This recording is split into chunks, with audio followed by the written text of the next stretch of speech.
Contract কিলার একের পর এক হত্যা করে যেতে থাকে, কিন্তু সে কখনো ধরা পড়ে না, কারণ সে হত্যাগুলো এতটাই নিখুঁতভাবে করে যে সেগুলোকে হত্যা নয়, বরং স্বাভাবিক মৃত্যু মনে হয়। এক পর্যায়ে এসে সে তার নিজের গুরুকে হত্যা করতে বাধ্য হয়, কিন্তু তার এই হত্যার রহস্য ফাঁস হয়ে যায়। তাহলে তখন কি ঘটেছিল তার সাথে? বলছিলাম জেসন স্ট্যাথামের ধুন্ধুমার অ্যাকশন ও থ্রিলে ভরপুর মুভি দ্য মেকানিকের কথা। আর মুভির শেষে যে টুইস্ট রয়েছে তা দেখার পর আপনিও বলতে বাধ্য হবেন, এটা কি হলো। হ্যালো বন্ধুরা, রোমাঞ্চকর গল্পে আপনাদেরকে স্বাগতম। তো গল্পের শুরুতে কলম্বিয়ার একটি দৃশ্য আমাদের সামনে আসে এবং সেখানে আমরা একটি প্রাইভেট বিমানকে অবতরণ করতে দেখতে পাই। তারপর সেই বিমান থেকে জর্জ লারা নামক একজন লোক বেরিয়ে আসে, যে ছিল আসলে একজন কুখ্যাত কলম্বিয়ান ড্রাগ মাফিয়া। তাই তার নিরাপত্তা ছিল খুব শক্তিশালী। লারা তার নিরাপত্তারক্ষীদের দ্বারা বেষ্টিত যানবাহনে উঠে সেখান থেকে রওনা দেয় এবং শীঘ্রই তার বাড়িতে পৌঁছায়। তার বাড়ির ভিতরেও প্রতিটি জায়গায় নিরাপত্তারক্ষীদের মোতায়েন করা ছিল। তারপর লারা তার বাড়ির ভিতরে থাকা সুইমিং পুলের কাছে পৌঁছায় এবং তখন তার সমস্ত প্রহরীদের নজর সেই সুইমিং পুলের দিকেই ছিল। সে সুইমিং পুলে ঝাঁপিয়ে পড়ে এবং সাঁতার কাটতে থাকে। কিছুক্ষণ পরে সে তার ঘড়িটি জলের ভিতরে দেখতে পায়। যখনই সে তার ঘড়িটিকে নিতে যায়, তখন আর্থার তাকে ধরে ফেলে এবং পেছন থেকে তার গলা জোরে চেপে ধরে রাখে। কিছুক্ষণের মধ্যেই সে মারা যায়। আর্থার তাকে হত্যা করে, কিন্তু তার চারপাশের রক্ষীরা এ সম্পর্কে কোনো ধারণাই পায় না। সমস্ত রক্ষীরা মনে করে যে তাদের বস এখনও সাঁতার কাটছে, কিন্তু আর্থারের কাজ এখানে শেষ, তাই আর্থার সেখান থেকে চলে যায়। তারপর এই সমস্ত রক্ষীরা জানতে পারে যে তাদের বস মারা গেছে। তখন সমস্ত লোক হত্যাকারীকে খুঁজতে শুরু করে, কিন্তু ততক্ষণে আর্থার সেখান থেকে অনেক দূরে চলে গেছে এবং শীঘ্রই আর্থার তার বাড়িতে পৌঁছে যায়। সেখানে আমরা আর্থারের পুরো পরিকল্পনা দেখতে পাই, যে কাউকে হত্যা করার আগে সে তাদের উপর অনেক গবেষণা করে, যাতে করে তাদের মৃত্যু কখনই রক্তপাতের মতো দেখায় না, বরং তাদের মৃত্যু দেখে মনে হয় যে এটি একটি দুর্ঘটনা ছিল। যে কোনো মৃত্যুকে দুর্ঘটনার মতো দেখানোর জন্য অনেক প্রচেষ্টা লাগে, তবে আর্থার এই কাজে একজন বিশেষজ্ঞ। পরদিন সকালে নাস্তা করার সময় সে তার ল্যাপটপে নিউজে দেখতে পায় যে জর্জ লারা নামক ওই ব্যক্তির দুর্ঘটনাক্রমে মৃত্যু হয়েছে। এরপর সে একটি রেস্টুরেন্টে হ্যারি ম্যাককেনার সাথে দেখা করতে যায়, যে আসলে আর্থারকে এই হত্যা করার কাজগুলো দিয়ে থাকে। এরপর আমরা আরও জানতে পারি এই ব্যক্তি আর্থারের পরামর্শদাতাও, যে আসলে আর্থারকে এই সব নিখুঁত হত্যাকাণ্ডের ব্যাপারে অনেক কিছু শিখিয়েছে। তারপর হ্যারি এবং আর্থার রেস্টুরেন্টে বসে অনেকক্ষণ কথা বলে। সেখানে হ্যারি আর্থারকে বলে, এই কাজটি তুমি খুব নিখুঁতভাবে করেছ এবং এর জন্য তুমি উপযুক্ত পারিশ্রমিক পাবে। তারপর আর্থার সেখান থেকে চলে যায়। এরপর সে একটি বারে গিয়ে একটি মেয়ের সাথে দেখা করে এবং পরে তার সাথে ঘনিষ্ঠ মুহূর্ত কাটায়। সে সেখান থেকে যাওয়ার সময় মেয়েটির জন্য টেবিলের উপরে কিছু টাকা রেখে বলে, আমাকে এখন যেতে হবে। মেয়েটি তখন জিজ্ঞাসা করে, তোমার আসল নাম কি? উত্তরে সে বলে, আর্থার। কিন্তু মেয়েটি এটি বিশ্বাস করে না। মেয়েটি একটু মজা করেই বলে, তোমার নাম সম্ভবত ব্রাড হতে পারে। এটি শুনে আর্থার আর কোনো উত্তর দেয় না এবং সেখান থেকে তার বাড়িতে ফিরে আসে।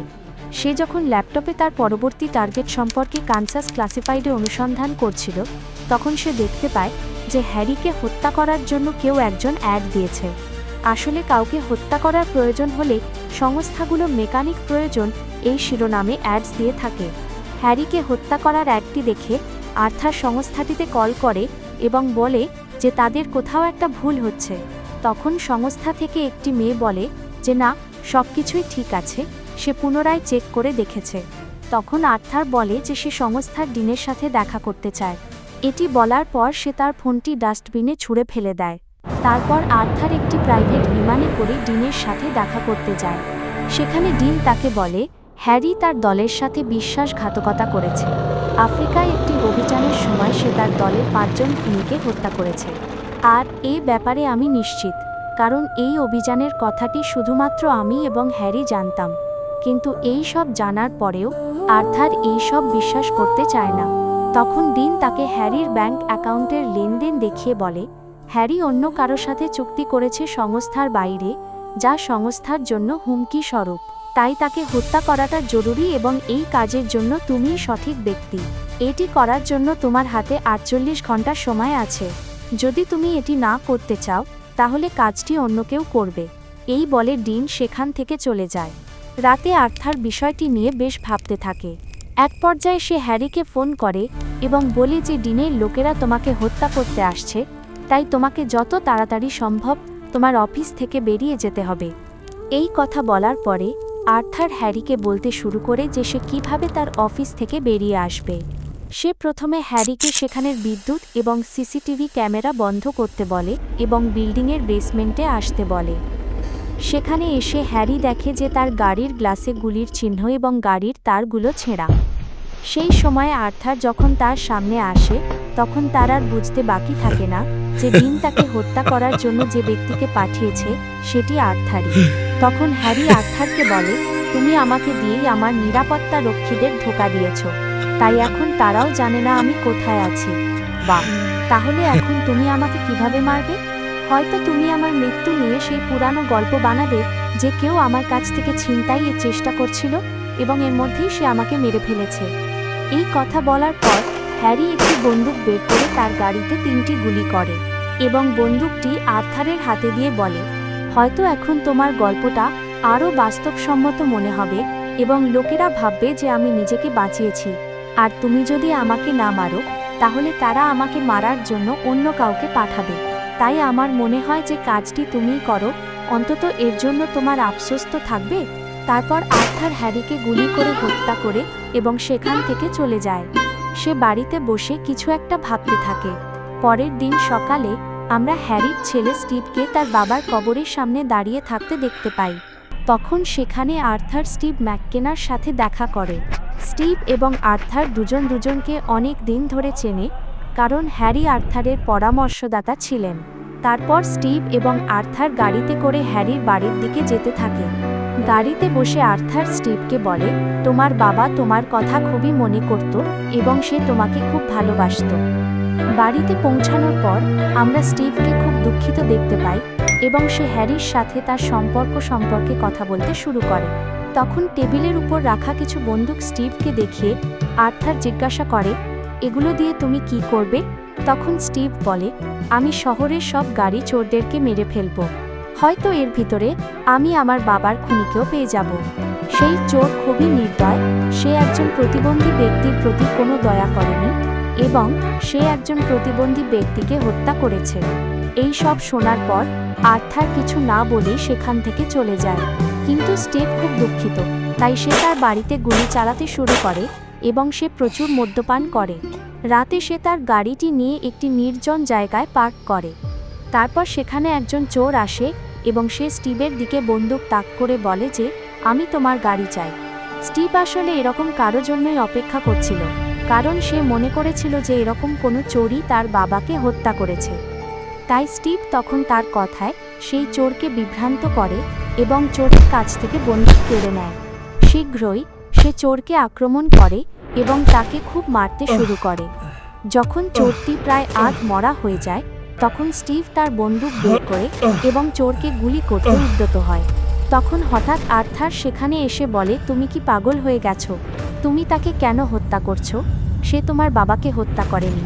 যদি তুমি এই কাজটি শীঘ্রই শেষ না করো তাহলে তুমিও শীঘ্রই শেষ হয়ে যাবে। এই কথা বলার পর সে স্টিভকে দ্রুত সেখান থেকে চলে যেতে বলে।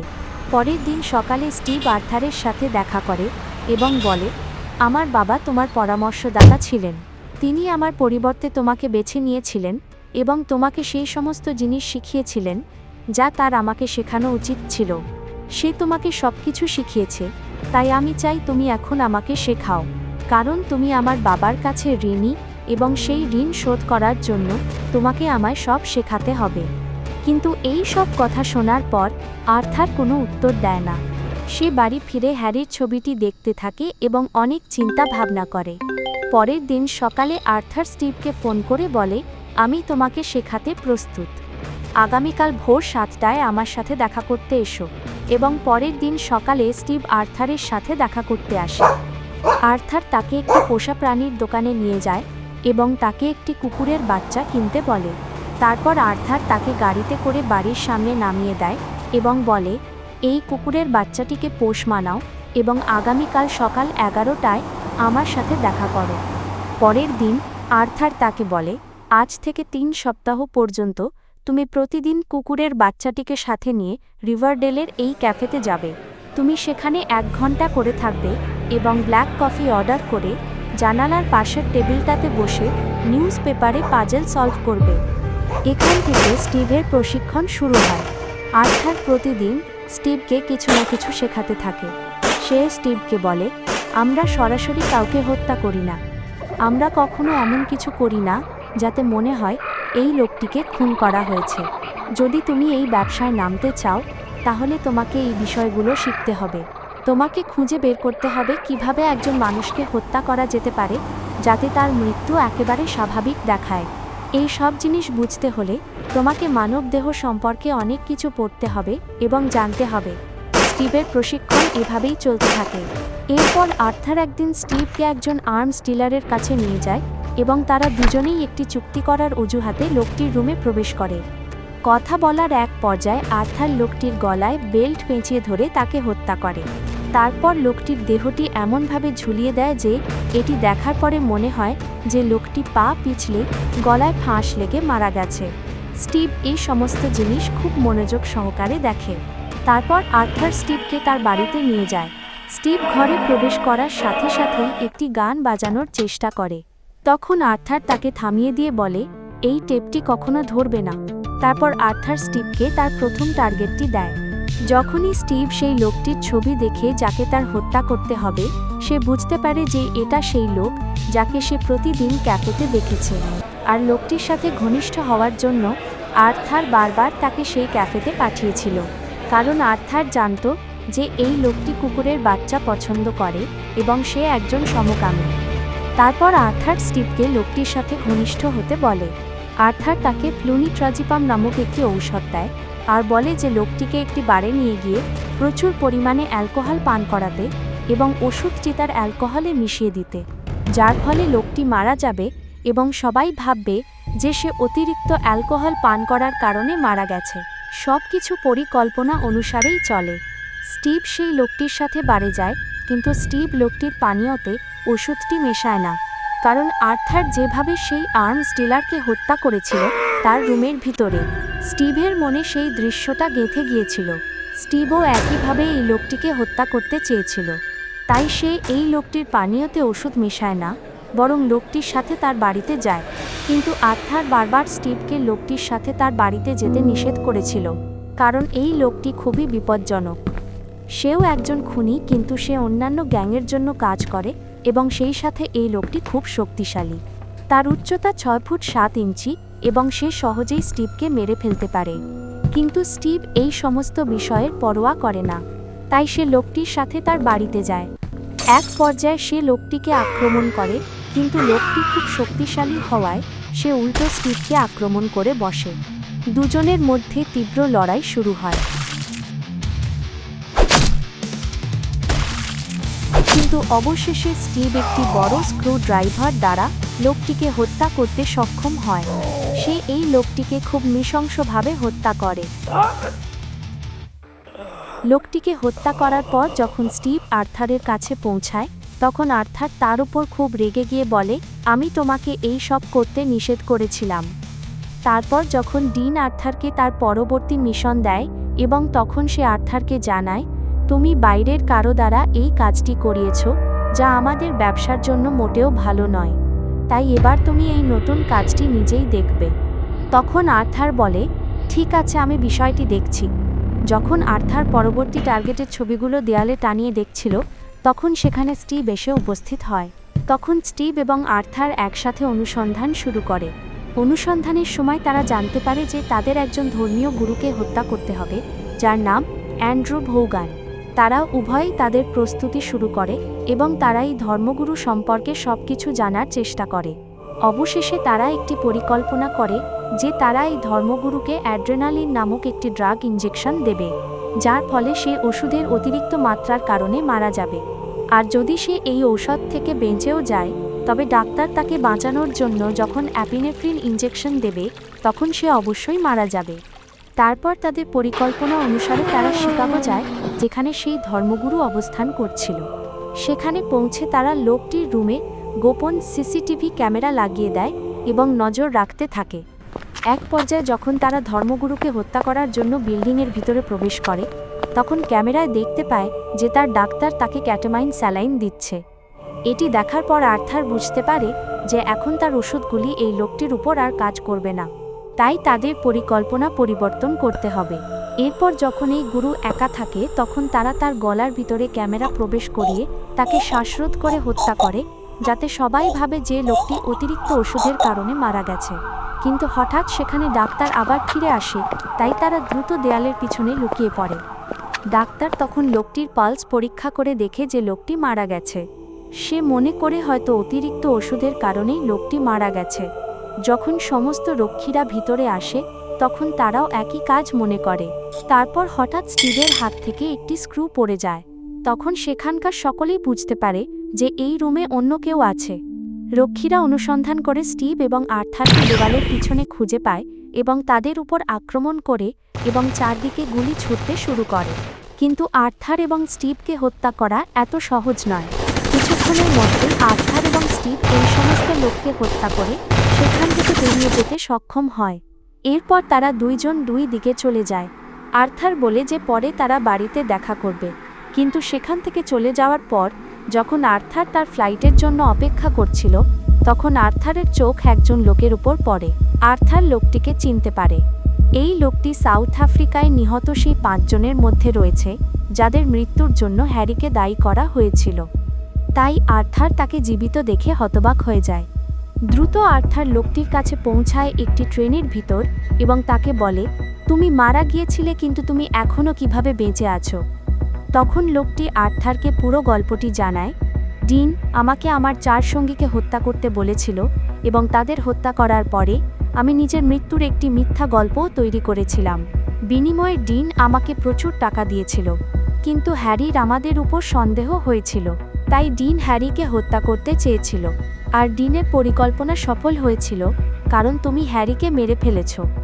এই সব বলার পর হঠাৎ লোকটি আর্থারকে আক্রমণ করে। তখন আর্থার ওখানে লোকটির মধ্যে তীব্র লড়াই হয়, কিন্তু শীঘ্রই আর্থার লোকটাকে মেরে ফেলে এবং তাকে মেরে ফেলার পর সে সেখান থেকে চলে যায়। কিন্তু ততক্ষণে ডিন জানতে পারে যে এখন আর্থার সব জানে, তাই ডিন দ্রুত তার লোকদের আর্থারকে মেরে ফেলার জন্য পাঠায়। কিন্তু আর্থার ডিনের পাঠানো লোকদের মেরে ফেলে এবং সেখান থেকে চলে যায়। তারপর আর্থার স্টিভকে কল করে। স্টিভের কথা শুনে আর্থার বুঝতে পারে যে ডিনের লোকেরা সেখানে স্টিভের কাছে পৌঁছে গেছে এবং তারা স্টিভকে ধরে ফেলেছে। তাই আর্থার স্টিভকে বলে, তুমি যে সোফায় বসে আছো তার বাম দিকে একটি বন্দুক লুকানো আছে, এখন বাকি কাজ তোমাকেই করতে হবে। তারপর স্টিভ সেই বন্দুকটি ব্যবহার করে তার পাশে থাকা সব লোককে মেরে ফেলে।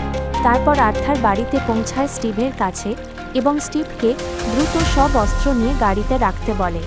যখন স্টিভ গ্যারেজ থেকে সব অস্ত্র সংগ্রহ করছিল তখন সে তার বাবার বন্দুক খুঁজে পায়। তার বাবার বন্দুক দেখার পর সে বুঝতে পারে যে আর্থারই তার বাবাকে হত্যা করেছে।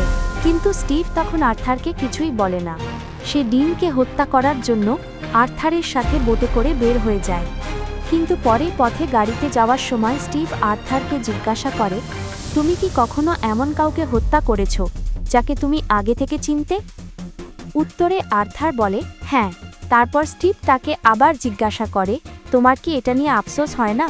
তখন আর্থার বলে, সেই মুহূর্তে নয়, কিন্তু পরে হয়। তারপর তারা ফিঞ্চের বাড়িতে পৌঁছায় এবং স্টিভ ফিঞ্চের হাঁটুতে একটি গুলি করে। আর আর্থার ফিঞ্চের মেয়ের দিকে বন্দুক ধরে ফিঞ্চকে জিজ্ঞাসা করে, ডিন কোথায় আছে? তখন ফিঞ্চ আর কোনো উপায় না দেখে আতঙ্কে বলে দেয় যে ডিন 300 কোলবি প্লাজাতে আছে।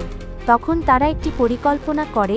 আর্থার ডিনকে ফোন করে বলে যে সে সব কিছু জেনে গেছে হ্যারির ব্যাপারে এবং সে তাকে হত্যা করার জন্য বিল্ডিংয়ে চলে এসেছে। কিন্তু আসলে এটা ছিল ডিনকে বিল্ডিং থেকে বাইরে বের করে আনার পরিকল্পনা, যাতে তারা সহজেই ডিনকে হত্যা করতে পারে। আর্থারের ফোন রেখেই ডিন দ্রুত তার লোকেদের সাথে গাড়িতে করে বিল্ডিং থেকে বের হয়ে যায়। সে তার রক্ষীদের সাথে নিয়ে পালাতে শুরু করে। কিন্তু সংঘর্ষের এক পর্যায়ে আর্থার এবং স্টিভ একসাথে ডিনের সমস্ত লোকদের এক এক করে হত্যা করতে শুরু করে।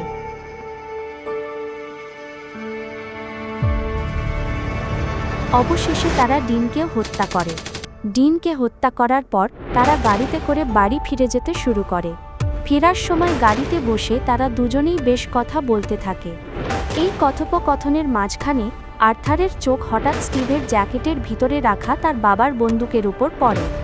বন্দুকটি দেখে আর্থার বুঝতে পারে যে এখন স্টিভ জেনে গেছে কে তার বাবাকে হত্যা করেছে, আর আর্থার জানে যে স্টিভ অবশ্যই তার বাবার মৃত্যুর প্রতিশোধ নেবে।